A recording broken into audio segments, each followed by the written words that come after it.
Early one January morning in 2012, I received an international call from an unknown number.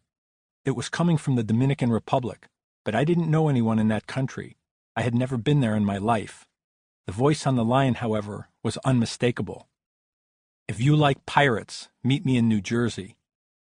The caller was John Chatterton, one of the heroes of my book, Shadow Divers, a true story about two weekend scuba divers who discover a World War II German U-boat sunk off the coast of New Jersey, and their obsessive and deadly quest to identify the wreck. I hadn't spoken to Chatterton in more than a year, but knew his New York-tinged baritone right away. "What kind of pirates?" I asked.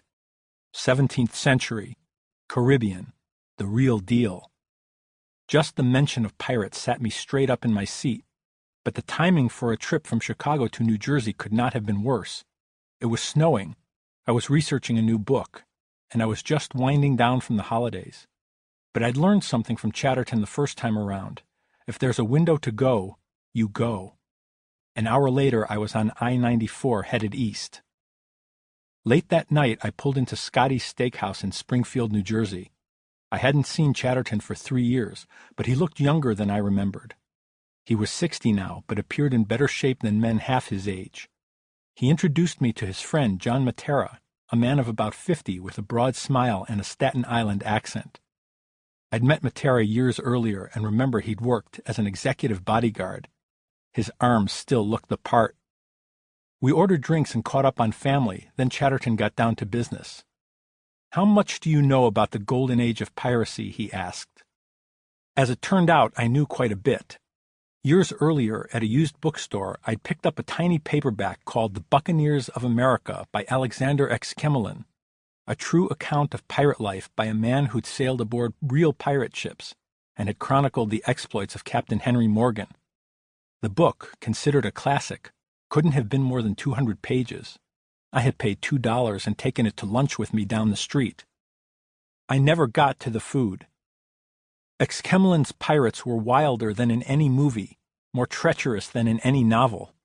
They conquered entire cities, devised ingenious methods for plundering, and struck terror into the hearts of their enemies, sometimes without raising a sword. By a single act alone, perhaps by eating the still-beating heart of a merchant captain who refused to surrender, they broadcast their reputations across oceans.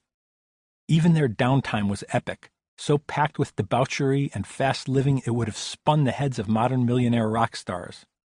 And yet these pirates lived by a code of conduct and honor so far ahead of its time, it made them nearly invincible. They also left no trail. Only one pirate ship had ever been discovered and positively identified in the centuries since the buccaneers prowled the oceans, the Whydah, found in waters off Cape Cod in 1984. Nothing was harder to find underwater, or maybe in all the world, than a pirate ship. It was as if every trace of the buccaneers had disappeared. I read every pirate book I could find after devouring Exquemelin, asked at rare coin shops to see silver pieces of 8, and even drove cross-country to explore a museum exhibit on the Whydah. So I knew about the Golden Age, which lasted from about 1650 to 1720. "Good," Mattera said, "because we just spent a year living in the 17th century." For the next 3 hours, the men told me of their quest to find a great pirate ship, a journey filled with danger, diving, and mystery. They talked about researching the history of pirates in libraries and archives around the globe. They described using cutting-edge technology and tracking down ancient maps and manuscripts. They told stories about learning from wise elders and doing battle with cutthroats and rivals.